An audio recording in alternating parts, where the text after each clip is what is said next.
Now I'd like to introduce to you Dr. Farrukh Shah. Dr. Shah is a consultant hematologist that I'm sure many of you are aware of, who works at the Joint Red Cell Unit at Whittington Hospital and University College Hospital in London for the past 18 years. Dr. Shah is the chair of the UK Forum for Hemoglobin Disorders and the National Hemoglobinopathy Register. Dr. Shah sits on many committees like the Clinical Reference Group, Peer Review Steering Committee, and so on. Dr. Shah is actively involved in clinical research in iron chelation and is a local investigator and national investigator for a number of clinical trials. She also works as a medical advisor to the UKTS and has contributed an enormous amount over the years in writing book chapters for our national standards, expert advice, and advocating for thalassaemia. Thank you, Dr. Shah, for being with us today. We really appreciate your time. And now I'll pass over to you. Good morning, everyone. It's nice to see such a massive audience. I'm trying to share my screen. I'm hoping it will work, but let's see. Normally it does. Okay, so Zoom.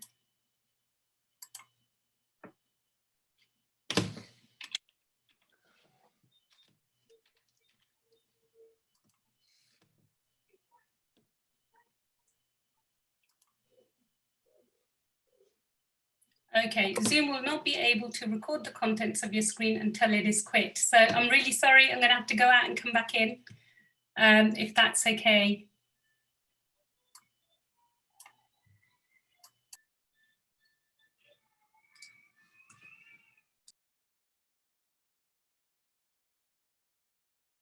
Okay, we're just going to wait for Dr. Shah to log back in.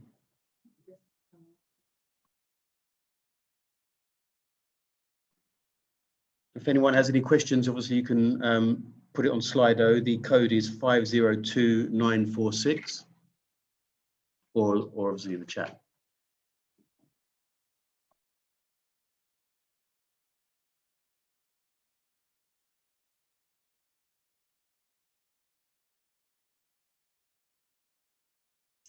Right, here we go.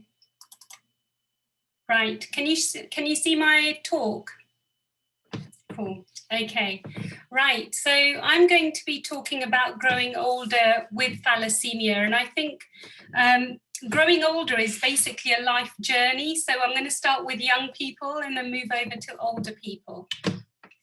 So what are the challenges with growing older? Well, I think, pediatric setting is very different to the adult setting. Pediatric patients are being managed by their parents, but it's about taking on the responsibility of entering into adulthood. And one of the biggest problems that we've noticed is that when parents are doing all of the managing, it's actually very difficult for young adults as they move into adulthood, particularly when they go to university, when they develop independence, for them to actually take control of their own treatment and take ownership of their own self-care. So those parts of things are really important, particularly around education and making sure that young people know what their thalassemia is about, how to maintain optimal levels of iron chelation, what the blood test results mean, etc. All of those things are really important. And for the adults, I think it's actually really difficult to have treatment every 3 to 4 weeks, maintain a career, sort out your finances, develop a family life and do all of those kind of things. So there are challenges at every single step in the pathway. So with adolescence, I think it is really difficult, and I think we've all been here. And these are just some teenage posts which I think really, tell the story for a lot of our young adults and young adolescent patients as they're moving into more ownership of their self-care. So, transition. It is a time of rebellion, and poor compliance becomes a major issue with iron chelation. And the problem is that as a young person, you may have a period of poor compliance and you may completely forget about it, but it may be that 15, 20 years time later, that episode of poor compliance comes back to haunt you. And some of the things I'll be talking about later on about the complications that adult patients are getting, particularly the older adults, it's because of poor iron chelation during adolescence and during their early 20s and 30s, when they were getting round to doing their treatment in a more consistent fashion. So the biggest problem, obviously, with adolescents, I think, is why me? Why am I different to my peers? Why do I have to have blood transfusion? Why do I have to take these nasty drugs that make me feel sick? And, you know, why me? Why not anyone else? And I think education, I'm not talking about O-levels and A-levels, and I know that O-levels and A-levels are going on at the moment, but I think education around the disorder, around why you need to do your treatment, around how to keep healthy in the long term is actually really important part of transitioning. And I also think that that's one of the things that we don't necessarily do so well on. And I think it's really important for all of our young members of the audience today to really sit and think about, well, how long should a well-treated thalassemia patient expect to live? And I would hope that when you're at the conference, you're actually looking at all of the people who are on videos and seeing that there is a considerable proportion of patients with thalassemia who are older, many of whom are in their 60s now. And you know, those are the oldest patients, and we would expect our older patients to get to the 70s and 80s and hopefully pass on from natural causes not related to their thalassemia at all. So a thalassemic young adult who's transitioning needs to know that they are going to live the whole of their life, and hopefully what they need to do is do their treatment to maintain a healthy life. So more practically, I think that as we move towards transition for our young adults, we should be doing good parental education about the support they need to provide their children as they transition, and also support about expectations. A lot of parents, unfortunately, still have very limited expectations from their thalassemic children. And I think it's really important that we should be ensuring that our thalassemic children are treated exactly the same as their siblings and their friends, and they have the same expectations for a healthy life as their siblings and their friends. And I think it's really important that as young people move into the adult service, that we as clinicians and healthcare providers, we actually speak to our patients about their life, what their expectations, their hopes, their aspirations are. And you know, we should help find the solutions for our patients. If they are coming up with challenges around achieving their aspirations, we should be aiming to do that. And quite often my colleagues joke that Dr. Shah pretends that she's the counsellor, but you know, I think listening is really important, and helping patients to achieve their goals is even more important. So listen very carefully, both parents and doctors, nurses, reassure the young adult that, you know, things will be fine. They've just got to stick with their treatment. Encourage them to lead as healthy and as normal a life as possible. And I think that is really important. Praise them for doing well with their iron chelation. I think, you know, we often forget how difficult it is for a young person who's maybe 16, 17 years old to remember to simply do something as simple as remember to do their treatment every day. And we should use positive praise to ensure that they do understand what a big thing it is at this point in their life that they're doing this consistently. And again, we need to support our patients, particularly the young adults, in getting through the most difficult emotional, psychological time of their lives as they move into adulthood. So now you're an adult. Wow, right. So I think it's really important that the adult setting and the adolescent setting know that they should be expecting to be as successful as anybody else that they interact with. So we have at least 10 patients who are doctors. We've got many more who are lawyers, businessmen, businesswomen, you know, people who are highly successful, many of whom are much more than I do. And I think what we need to do from a service point of view is ensure that we help our patients retain their full-time jobs or whatever job they're doing. And we support that with out-of-hours cross-matches, weekend transfusion. We ensure that chelation therapy is taken by ensuring that it's delivered actually, and delivered in the most effective way. And we adjust iron chelation to meet the needs of the patient at that individual point in their life. Chelation therapy does change throughout your lifetime. You cannot expect to be on one chelation regime the whole of your life.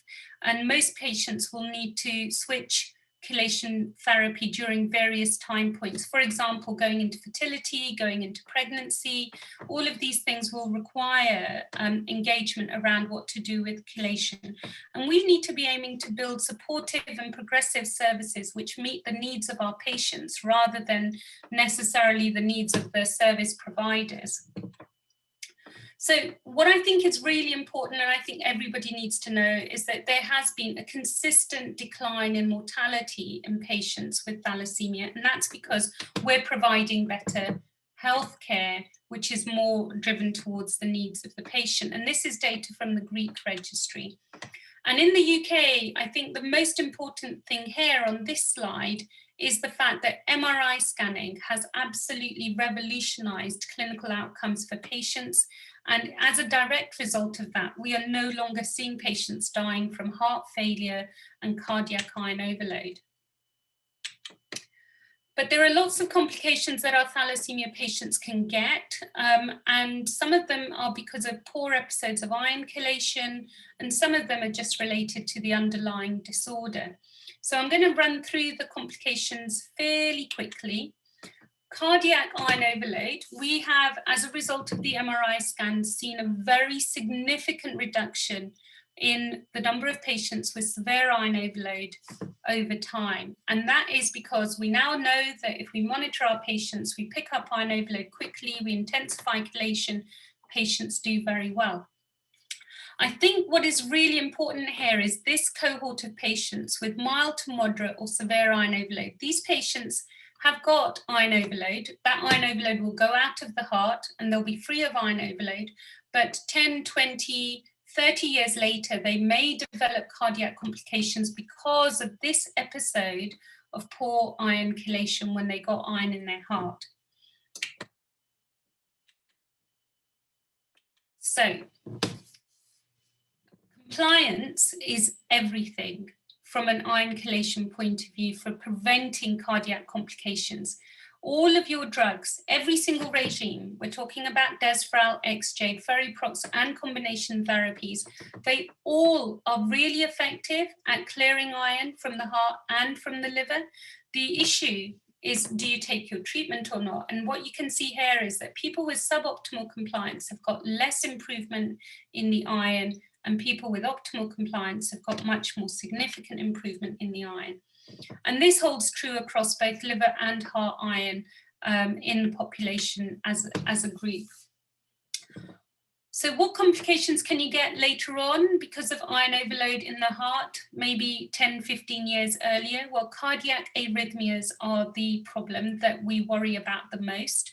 The main problem for this is that when iron goes into the heart, it damages the signaling pathway for the signal to go from the pacemaker to the rest of the heart muscle.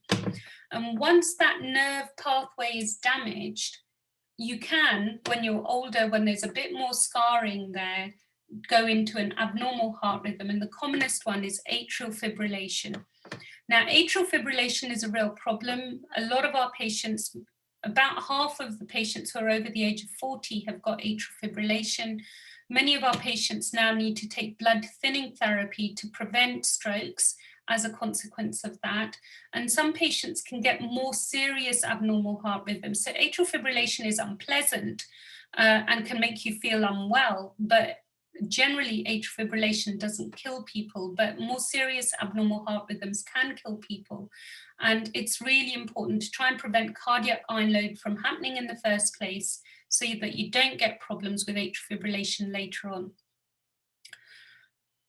And it's really important to remember in our oldest patients that many of them got cardiac iron overload when they were teenagers. And in those days, in the 1970s and 80s, we didn't have MRI monitoring. And so even if they've never had MRI scans with cardiac iron overload, it does not mean that they may not develop these complications. I think the other really important thing, and I think this is a good thing, is to remember that our thalassemia patients are now living older and will reach the age at which normal people get heart attacks, angina, and other cardiac problems. And it's very important that we do not forget that our patients can develop problems the same as everyone else, particularly if you smoke.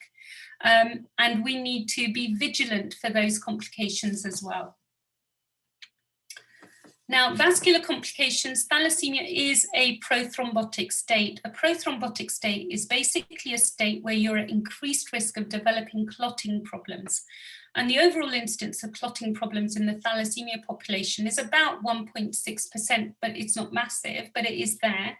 And you can get clots both in the arteries and in the veins, but the clotting problems are much higher risk in people with non-transfusion dependent thalassemia. And if you've been splenectomized, or you're over the age of 35, or you've got a high ferritin, you're at increased risk of developing clotting problems, particularly arterial and venous thrombosis. Now, in our Whittington population, about 12 of our patients out of the 120 long-term regularly transfused patients that we've had for years have had clot problems, which have resulted in them needing anticoagulation and blood thinning treatment. The biggest problem is line-related thrombosis. So if you've had a portocath, a PIC, or a central line, which has been indwelling, such as a Hickman line, you're at increased risk of developing clot problems. What we tend to do now is that we anticoagulate all of our patients who've got indwelling central lines. And since then, our line-related thrombosis has gone down very significantly, but we've seen clots in the atria, in the heart chambers, as well as in the large blood vessels. And the problem is that once you've got this kind of a clot problem, you end up often being on long-term blood thinning treatment. Other clotting problems such as blood clots on the lung, so pulmonary emboli, and deep vein thrombosis are relatively rare. Many of the patients do get thrombophlebitis from the cannulas. That's generally nothing to worry about and generally resolves with straightforward treatment, not needing blood thinning therapy. And obviously there is an increased risk of developing strokes, and we are seeing an increasing number of patients who are developing poor memory problems, and we are beginning to scan more of our patients to look for silent infarcts. This is mainly, I think, driven in the transfusion-dependent patients by abnormal heart rhythms such as atrial fibrillation, which we've not picked up on until more recently. There's another clotting problem called pulmonary hypertension, which is a serious complication. It is life-shortening in patients with thalassemia. We have a number of patients with pulmonary hypertension, and I think it's really important to know that if you've got pulmonary hypertension, there is treatment for this. It is something that we should proactively investigate and proceed with a heart and lung transplant if that is indicated. The people who are most at risk of pulmonary hypertension are people who've been post-splenectomy and people who run low hemoglobins. So most of that will be in the non-transfusion dependent thalassemia patients.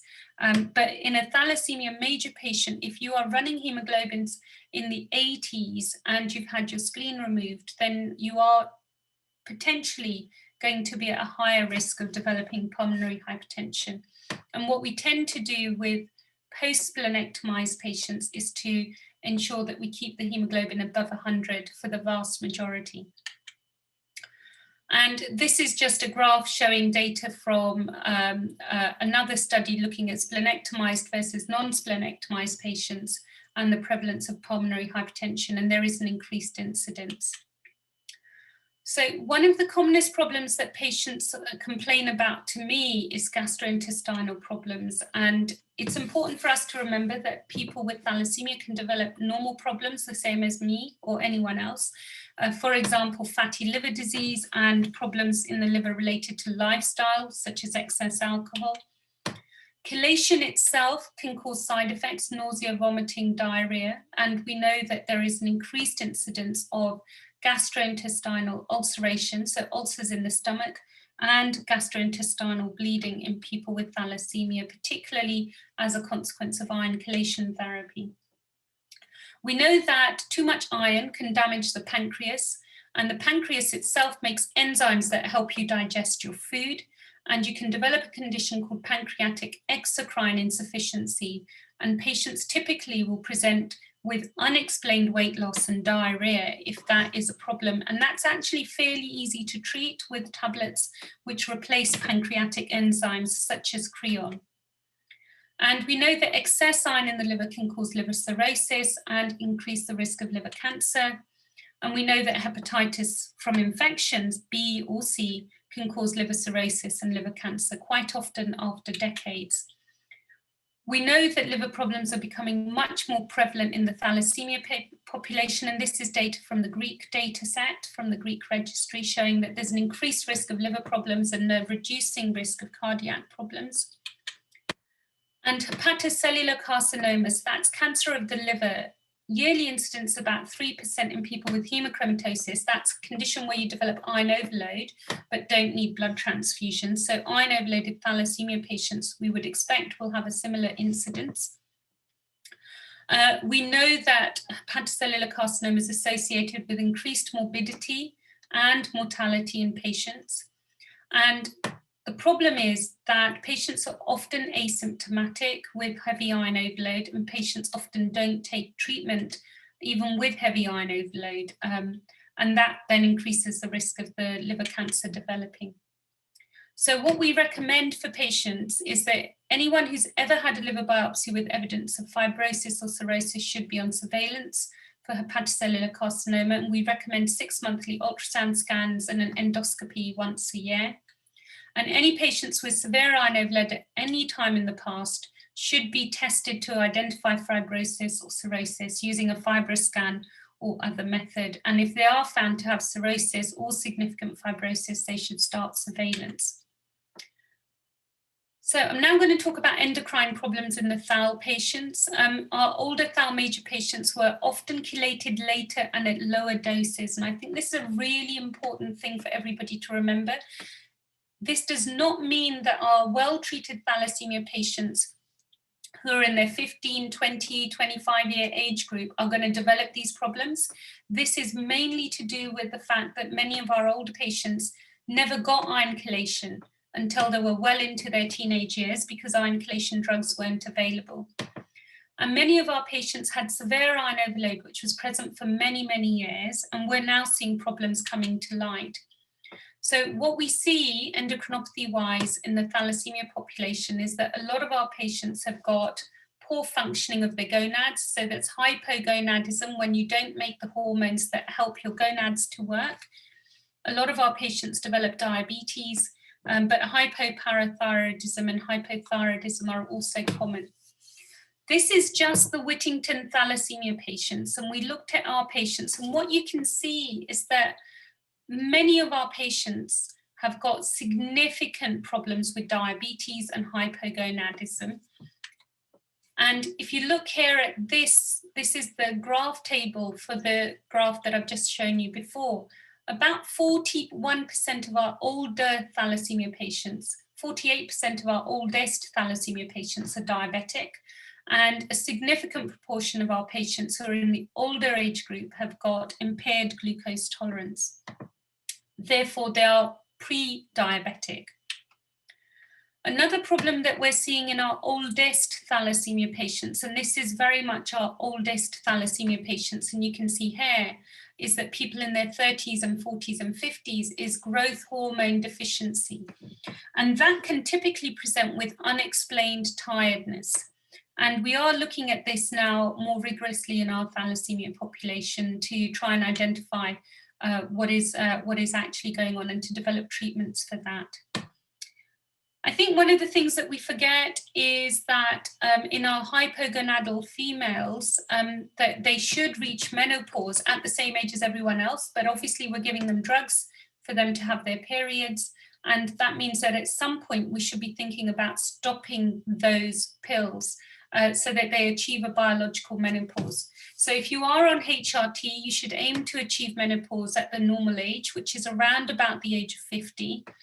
If there is osteoporosis, then the decision to stop your hormone therapy should be with the bone specialists, because we know that HRT can be pretty effective in helping with the treatment of osteoporosis. And we should aim to avoid ongoing hormone replacement therapy after the age of 60, generally for the vast majority of our female patients. And the main reason for that is that we know that the Million Women study showed that there was an increased risk of breast cancer in women who were given hormone therapy postmenopausally. Not in young women. I just want to add that young women, you're not making your hormones, you need your hormone replacement therapy. You do not have breast cancer at that point. Kidney problems are a major problem in thalassemia patients. About 1% of patients may develop renal failure, but abnormal renal function is actually fairly common. And we can see that because of anemia, we can see that because of iron overload, and we can see that because of a side effect due to the iron chelation therapy. And as Dr. Wang spoke to you about kidney stones, about 10% of the population with thalassemia have got kidney stone problems, and that in its own right can cause significant kidney damage in patients. And we mustn't forget that in normal people, the kidney function declines with age. So our older thalassemia patients are going to have declining kidney function purely as a process of age, but having comorbidities like diabetes are going to put you at an increased risk of worsening kidney function. So look after your diabetes is my answer for that point of view. And this is just to show what happens with kidney function with patients over time. There is a general downward trend for patients over time. And we find that patients are often excreting a lot of phosphate and have elevated uric acid levels in the urine as a consequence of the renal problems. Dr. Wang's already spoken about osteoporosis, so I'm not going to dwell on this. I'm going to basically refer back to Dr. Wang's talk. And he's shown you this. But what I think is really important, and I see a lot of in our thalassemia patients, is that a lot of our thalassemia patients, as they get older, are getting degenerative problems in their spine. And this often happens about 15 to 20 years before a normal person would expect to get that. And the reason for this is probably multifactorial. So one is too much iron depositing in the cartilage, causing damage. And number two, it's the impact of osteoporosis. And number three, it's probably the impact of desferrioxamine being used at high doses when our older thalassemia patients were much younger. This is a 46-year-old female. This image here on the right side is a normal MRI scan. And this is our female patient. And what you can see here in the white circle is bulging of the discs, okay? And this is very common in the thalassemia patients. It's a very common cause for pain, but is also a common cause for changes in sensation down the legs and other problems that our patients get. This is a 30-year-old young woman. And what you can see, again, with the scan, with the x-ray on the right, is what a normal spine looks like. And here, what you can see is that there's loss of height in the vertebrae. It's very different to the scan on this side. And there's a lot of very ragged, rough, not very smooth edges that you can see here. And this is again because of damage due to iron chelation, iron overload, and this can cause really severe back pain problems in patients who are relatively young. So I definitely encourage imaging for patients. So what do we do for our older thalassemia patients? I remember Dr. Wonke giving a talk about, is my patient going to end up in a wheelchair once they're 50? And I really have never forgotten that talk. I think it is such a major issue in our thal patients. As they get older, the degenerative changes are very severe. it's really, really important to retain your flexibility. So yoga or Pilates makes a massive difference to retaining flexibility. You are going to have a bad back, but you don't want to be immobilized because of it. So retain your flexibility, take part in yoga and Pilates classes to try and preserve as much mobility as you can as you get older. So just to conclude, I think there's been a significant reduction in deaths in our patients in the past 20 years or so. This is mainly driven by a reduction in cardiac deaths, but liver iron overload is a silent killer, and I think we need to make sure that we control liver iron really well so that our patients don't develop liver cancers as they get older or liver cirrhosis. And I think there are concerns in our older patients because of liver fibrosis, hepatocellular carcinoma, pulmonary hypertension, and what's happening with the bone problems in our patients.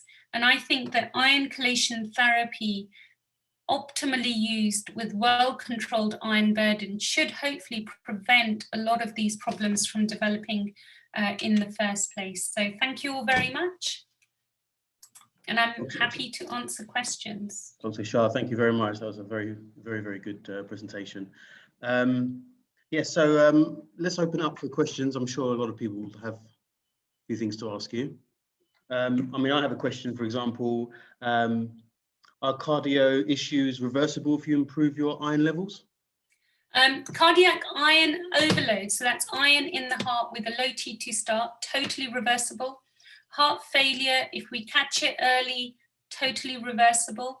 And I think that's really important that at that point we move very aggressively with iron chelation and we reverse and improve things. The problem is the damage that's done to the heart muscle because of iron. We don't see the consequence of that until 15, 20 years later when the patient suddenly develops atrial fibrillation. The problem with atrial fibrillation is that we can control it, but we cannot make it go away. So my request to all of our patients is to avoid getting cardiac iron in the first place because, you know, I can't guarantee that you're not going to have a side effect a number of years later. Yeah, that's good. I mean, we always promote compliance with the chelation, so I think it's very important. On a personal level, I recently had gallstones and gallbladder infections, and I had my gallbladder removed last year. Are you seeing this more frequently with the older patients, I would say? So remember, you're going to laugh at this now, Gabs, because fat female fertile 40 is what I learned in medical school about gallstone problems. You don't fit any of those at the moment. A lot of our FALs have had their gallbladders removed, quite often when they were younger, when they had their spleens removed because they had gallstones. Most thalassemia patients will have gallstones. We only see the gallstones needing to be removed if the gallstones are causing a problem. And in your case, clearly they were, because you were getting recurrent infections. I think it's just something that happens with normal people rather than specifically with the thalassemia side of things. Okay, right. Okay, fair enough. Thank you. A question from Slido here. Is a liver fibroscan different from a ferroscan or T2 liver MRI? Very good question, and the answer is yes. So the ferroscan liver iron and the T2 star are basically MRI scans, and their job is to measure the amount of iron in the liver and give a result in the form of milliseconds or milligrams per gram dry weight. Okay, so it basically measures the amount of iron. The fibroscan is an ultrasound scan, and basically that scan, they shoot ultrasound waves through the liver and they measure the amount of scarring in the liver.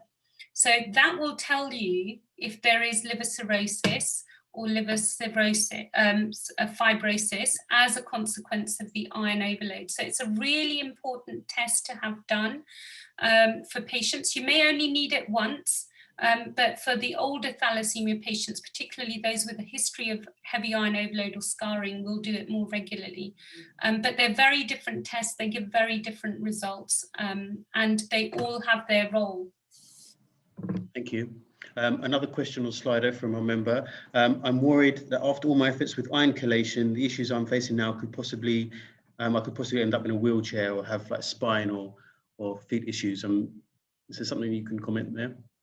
Yeah, so the answer is yes, it's right to be worried, but what's really important is that you can do things to avoid that happening. So, control the iron. The liver has a huge capacity for recovery, and the liver regenerates. So even if you have sustained damage, you may not get fibrosis or cirrhosis if you get the iron out and you then try and preserve your liver by keeping it very healthy.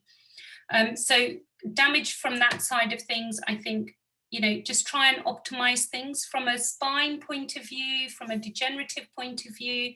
Yoga, Pilates, regular exercise, core strengthening exercises are really important in preventing you from landing up in a wheelchair. Okay, so touch wood. I look after some of the oldest patients in the country. None of them are in wheelchairs at the moment. So, you have to be positive about retaining your mobility and your flexibility. So there's a question here. Frazana has asked, my son is 15, has had gallstones from repeated transfusions, developed pancreatitis. So yeah, absolutely. So gallstones can cause pancreatitis. And clearly that is one of the triggers for having to have the gallstones removed. But that can happen even if the gallstones have been removed and the gallbladder has been removed. And Ed has asked, can I go on small HRT as I now feel empty as a woman? Edda, that's a really, really, really important question.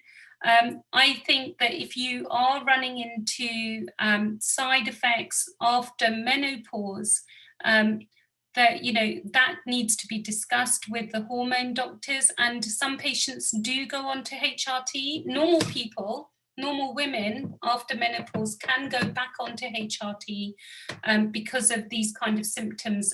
So it's really important that that is discussed with the hormone doctors. But the vast majority of people should have menopause at around about the age of 50, 55, and thereafter probably not need hormone therapy. Clearly, chaps, I want you guys to know that this does not mean you stop your libido or your testosterone at the age of 50, because men don't have menopause, okay? But I'm sure you already know that. Another one on Slido, Dr. Shah. I have mild pulmonary hypertension. Should I be reviewed by a specialist PH team? I'm currently looked after by my local hospital. Yeah, so it depends on how pulmonary hypertension is diagnosed. And the best way to diagnose it is to do a right heart catheter. So you should definitely be seen by a specialist cardiologist, because the echo pulmonary hypertension is not that accurate from a diagnostic point of view. So you should definitely be seen, get a very clear diagnosis. If you do have a clear diagnosis, then you should be under a pulmonary hypertension team. Okay, lovely. Good question here. Do spine bulges reverse? Is it possible to reverse? That is nearly always because of discs. And, discs that have had degenerative changes. You can't make it reverse, but you can prevent it getting worse. And the way to prevent it getting worse is to strengthen the core muscles that are supporting the spine on either side. And that happens through physiotherapy, yoga, and Pilates core strengthening exercises. Lovely. Similar question to the one I asked Dr. Wang, sort of lifestyle changes or improvements. Healthy eating, like we've said. Do you recommend exercise, and how many times a week? What sort of exercising? So as the marathon runner. Ex-marathon runner. No, absolutely. I really do want everyone to take this on board very carefully, that, you are expected to lead a normal life expectancy. If you are doing your iron chelation well, you've got well-controlled iron burden, then there shouldn't be other things that come in the way. But the impact of iron overload and iron chelation is significant. And I would say a healthy lifestyle, so that's not smoking, because it's good for your bones to not smoke.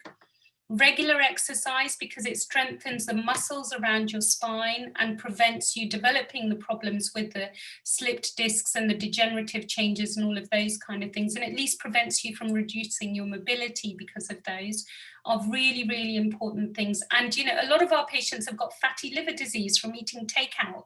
You know, talk about messing up your liver. Okay, so follow a healthy lifestyle and, you know, try and make sure that you are keeping your cholesterol in check and you're doing all of the other things so that we don't have lots of heart attacks happening when you hit your 50s, because, you know, those just add additional disease burden for you, and you don't need additional disease burden. You've already got enough to deal with. Very true, very true. We have a couple more questions on the chat, actually. So there's a question, is it too late if iron in the heart 20s, 30s to not be impacted later on in life? The answer is that not every patient who's had iron in the heart is going to get atrial fibrillation as they get older. The really important thing is that if you've got iron in the heart, the quicker you get it out, the less damage it will do. Okay, and that's really important. So if your T2 star goes down to 14 and you get it out really quickly within a year, then you're less likely to have damage to your heart conduction pathway. You're less likely to get atrial fibrillation when you're older. If you've got T2 star of 3 or 4 and it takes you 10 years to get it out, you're far more likely to have iron-related damage to the conduction pathway, which then causes atrial fibrillation as you get older. So I think it's about the amount and how long it's sitting there. And then there's a really important question about pancreatic MRI scans. And I hate pancreatic MRI scans. And the reason I don't like pancreatic MRI scans is that it gives you a snapshot of what's happening today, but many of our older thalassemia patients have already sustained damage to the pancreas many, many years ago. And, you know, it doesn't tell you what to do. And the other thing is that you can't actually do anything around fixing the pancreas problem once it's happened, whereas with cardiac and liver you can. And the same applies actually for the pituitary MRI scans over there. By the time you've seen a change, it's often too late to do anything. And I think that that just adds an additional burden going into a nasty machine that makes patients claustrophobic without actually changing what you're going to do. The only time a pancreas scan I think might be useful is in young children, but otherwise I wouldn't.